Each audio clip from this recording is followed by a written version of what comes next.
What if I told you that a lot of the moves in Blue Lock are straight out of real life soccer players' playbooks? Like bro, the author didn't just make these up. He went scouting through the highlight reels of the world's best players and turned them into manga magic. From crazy speedruns that scream Mbappe to hypnotic dribbling that could rival Ronaldinho, every character in Blue Lock brings a little piece of soccer history to the field. And I'm gonna unpack it all. Who inspired what, and how your favorite Blue Lock players are actually real-world legends in disguise. Starting off with Bachira Meguru, the anime version of two of soccer's greatest magicians. If Ronaldinho is the OG wizard and Neymar is a rebellious street prodigy, then Bachira is their hyperactive anime son who got the best of both worlds. First, let me show you how Ronaldinho painted absolute mayhem on the field, and how it relates to Bachira. You see, before Ronaldinho Gaucho retired, he was a performer. He turned the pitch into his stage and defenders into backup dancers, ones who never got the choreography memo. This man would wear a grand smile while destroying your career with a no-look pass or an elastico so smooth it would come with a soundtrack. His dribbling was unpredictable, effortless, and designed to make you question your decision to play soccer in the first place. That's Bachira in every Blue Lock match. When Bachira dribbles, it's like he's having a conversation with the ball. He doesn't even need to look up because the ball just knows where it's supposed to go. His style isn't calculated or overthought. It's raw, instinctual genius. Remember when he zigzagged through 5 of Bastard Munchen's original defenders, plus a newly beefed up Kunigami during their neo-egoist league matchup? That's classic Ronaldinho energy, making the opposing players look ridiculous in the process. And let's not forget the joy. Ronaldinho played like the happiest man on earth, like the ball was his best friend and the pitch was their playground. Bachira has got the same vibe. While everyone else in Blue Lock is busy shouting things like, "I'll devour you, victory's mine," Bachira just goes, "Haha, ball go brrrr." His carefree, joyful energy makes him a breath of fresh air in the cutthroat battlefield of soccer. Now, if Ronaldinho is all about playful artistry, Neymar adds a layer of savagery. Neymar da Silva Santos Jr., or simply known as Neymar, doesn't just dribble for highlights, he dribbles to destroy. He'll hit you with stepovers so fast you think his feet are glitching, then to top it off with a rainbow flick and leave everyone wondering if they just got mugged on live TV. He thrives in one-on-one situations, where his creativity turns defenders into spectators. That's where Bachira channels Neymar. Much like him, Bachira doesn't pull off flashy tricks for fun, though let's be honest, he totally enjoys it. He uses them to dismantle defenses. Bachira is unpredictable and he knows how to weaponize it. Just like what he did in chapter 160 when he first introduced us to Ginga X Monster. But what really makes Bachira the perfect love child of these two legends is his attitude. Ronaldinho played with the kind of joy that could light up a stadium, while Neymar plays like he's starring in a highlight reel 24/7. And Bachira's got both. He's not just dribbling to win, he's dribbling because it's fun, because it's art, because he can. And let's be real, Bachira doesn't just want to beat you. He wants to make you feel it. He wants you to remember the day you faced him, the day your ankles left the chat, the day you stared into his grinning face and realized you were outclassed. That's the essence of Ronaldinho. That's the swagger of Neymar. And that's 100% Bachira Meguru, which showed when he scored that first goal of the game against Bastard Munchen with his B shot. But why is dribbling such a high-valued skill in soccer? I'll tell you. Dribbling in soccer is like the magic trick that everyone wants to see.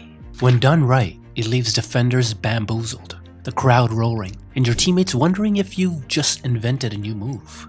It's one of the most essential skills in soccer, a crucial tool for breaking down defenses and creating scoring opportunities. Whether it's that sneaky Messi-esque nutmeg or a Ronaldo-style step over, dribbling is the art of weaving through players like you're the main character. Amazing dribbling footwork and ball control forces defenders to rethink everything they've learned and make space where there was none. And here's the thing, though Blue Lock takes soccer to a whole new level, these styles of dribbling and techniques are still rooted in reality.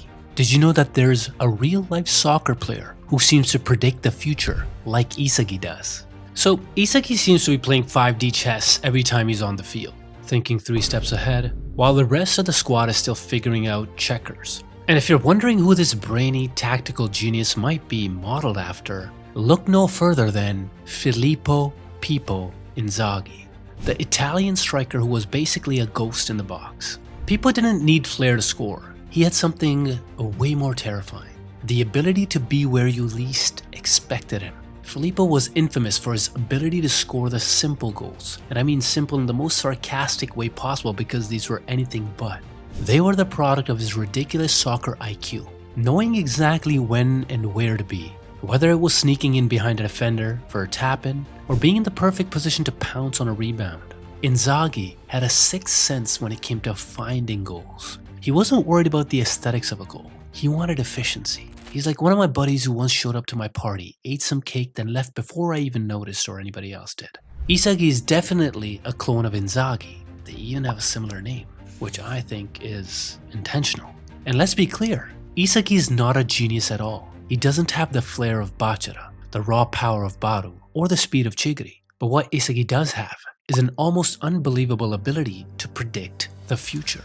You think you're defending well? Too bad. Because Isagi's already spotted that tiny gap between two defenders. And by the time you realize it, he's already exploiting it, like he's got a map to the other side of the pitch. Remember the bajillion times he's predicted where the ball would go before it even got there? Like that final U20 exhibition match goal, or that no-look pass with Hiyori during the match against Ubers. And it's not just his steals that end in goals, it's the surprising passes he makes to his other teammates too. Like Isagi's coordinated passes to Kunigami and Yukimiya that won them the games against FC Barca and Manshine City. Yep, that's Pippo Inzaghi behavior. Inzaghi and Isagi are the guys standing in the penalty box, quietly observing all the chaos around them, waiting for the perfect moment to strike. And when that moment comes, boom, they are right there to capitalize. Much like Inzaghi, Isagi's soccer's never been about brute force or flair. He relies on his ability to make the most out of every little gap in the defense, every little mistake an opponent makes. His dribbling isn't about flashy moves, but a subtle art of quietly exploiting weaknesses and turning them into game-winning moments. You'll never see him doing unnecessary tricks just to show off because he's laser-focused on one thing: finding and exploiting the gaps in your strategy. And that's what makes him stand out, even among the flashiest of players. Isagi doesn't just play soccer, he plays your soccer. He reads you, analyzes your game, and counters it before you even realize you're being countered.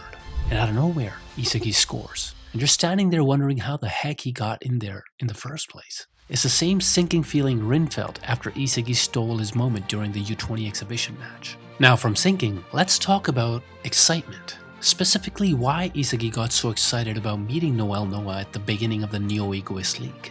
It wasn't just because Isagi's fanboyed over Noa for so long and was giddy about meeting his hero for the first time. Isagi was excited to learn from him because Noel Noa is basically the soccer equivalent of a Swiss Army knife, if that knife was also capable of scoring goals at will and dropping sick passes. And if you can't figure out who Noa reminds you of, think Robert Lewandowski meets Antoine Griezmann, a lethal combo of the clinical striker and the cheeky playmaker, all wrapped up in a single well-groomed package. It's like they took the best bits from two of the most versatile soccer players on the planet, threw in some anime flair, and let it go wild. First off, let me tell you about the man who could turn goal scoring into an art form, Robert Lewandowski.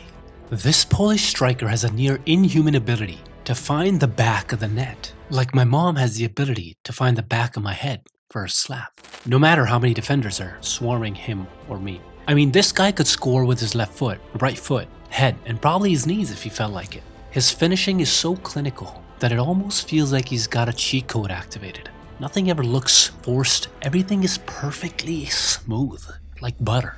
That's exactly the kind of vibe Noah gives off. Whether he's latching onto a cross or making an insane last-second strike, Noah's precision is on another level. You look at him and you know he'll score from almost anywhere inside the box, like he's destined to put the ball in the net. Like Lewandowski casually netting 40+ goals a season in the real world. But while Lewandowski's known for being ruthless in front of a goal, he's also got this incredible awareness that lets him make runs into dangerous spaces. Noah shares this ability. He doesn't just wait for the ball to come to him. He's constantly moving into positions where he knows he'll get that one perfect opportunity to strike. It's like he's got a sixth sense for being in the right place at the right time. If Noah were any more clinical, the net would start fearing for its life. Now, in a previous video, we compared Noel Noa to Zinedine Zidane because they had the same background and ambidexterity. But did you see how Noah also has the same cheeky flair as Antoine Griezmann? Griezmann is the kind of player who looks like he's just out there having fun. But then he lays off a perfect through ball or makes a cheeky assist that leaves the defense scratching their heads. This side of Griezmann is also exhibited by Noah, whether it's playing a quick 1-2 or creating space with a little flick. Noah's got the kind of vision and creativity that makes you wonder if he's secretly a magician on the pitch. But what really connects these two is their ability to change the game with a single pass or a quick move. Griezmann's known for creating opportunities out of nowhere, and Noah's the same. He doesn't just look to score, he's always thinking one step ahead, trying to set up teammates. Like how he opened up the field to Isagi in chapter 199. That balance of finishing and playmaking is what makes Noah such a logical player, but an unpredictable threat. More unpredictable than this guy's unpredictable shot. When you combine Lewandowski's clinical finishing and Griezmann's flair and vision, you get a player who is practically impossible to defend against. Noah's ability to score in a variety of ways is on par with Lewandowski, but his skill in creating chances and playing the ball with finesse gives him a Griezmann-like twist. Isagi and the world saw this in action when Noel Noa delivered an earth-shattering goal after his crazy dribbling and insane plays against the entire FC Barca team. And speaking of insane plays, did you know that Mbappe's insane style of playing soccer made it to Blue Lock too, in the form of Julian Loki? Take Mbappe's blistering pace, throw in some extra swagger and a slight air of unpredictability and you get Julian Loki. They seem to share the same body, with the anime version having a more spicy personality, let's say. Here's how crazy Mbappe's speed is on the field. If you've ever seen Kylian Mbappe sprint, you've probably felt your soul leave your body as he leaves defenders in the dust. Mbappe relies heavily on his straightforward lightning-fast runs, like this clip, or this one. And Loki has that same superpower. He can turn on the afterburners and be past the defense before they even realize he's made his move. Like how he stole that ball from under Isagi's nose during the Neo Egoist League match. The moment Loki decides he's going to take off, you might as well just, forget it. He can be halfway down the pitch while you're still trying to catch your breath. I mean, Loki might as well have the same speed stat as Mbappe. Running may not be in his dictionary, but teleportation sure is. I mean, did you see that God Warp movie pulled in chapter 277? Defenders literally start sweating bullets when they see him shifting gears. And it's not just because of the heat of the competition. But Loki's not just a speed demon. He has a spicy personality too. And this guy isn't content with just blowing past opponents. He wants to make sure they know he's doing it while also making them look like they've never played soccer in their lives. This is where Loki and Julian Loki really shines. Remember how he blocked that Kaiser impact shot during Kaiser's free kick?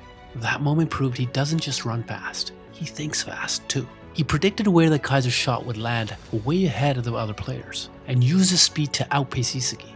He even mocked Kaiser impact for being so slow. He races the field like a cheetah with ADHD, and it's equal parts terrifying and entertaining. In fact, during the Bastard München vs PXG matchup, only Noel Noa was able to go toe-to-toe with Loki. Even Kaiser, one of the best players on the field, could not catch up to Loki's speed.